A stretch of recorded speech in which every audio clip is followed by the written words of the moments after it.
एक शख्स ने बीवी को तलाक दे के दूसरी शादी की। उसका बेटा था 10 साल का।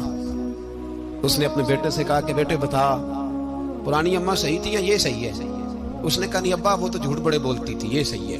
वो झूठी थी, वो झूठ बड़े बोलती थी मेरी सगी अम्मा, ये सच बोलती है। उसने कहा वो कैसे? कहने लगा इसलिए कि मैं कोई शरारत करता था तो मेरी सगी अम्मा मुझे थप्पड़ मारती थी और कहती थी तुझे रोटी नहीं देनी, जा दौड़ जा घर से। तो मैं दौड़ जाता था तो झूठ बोलती थी नहीं देनी, फिर आधे घंटे के बाद मुझे ढूंढने लग जाती थी, ढूंढ के लाती थी, फिर मेरी मिन्नत करती थी, फिर मुझे कहती थी ना मुझे सताया कर, फिर मेरा माथा चूमती थी, फिर मेरी मर्जी का खाना बना के देती थी, फिर मेरे मुंह में लुकमे डालती। झूठी थी, पहले कहती है नहीं देनी, फिर पीछे भागती है, ये सच्ची है।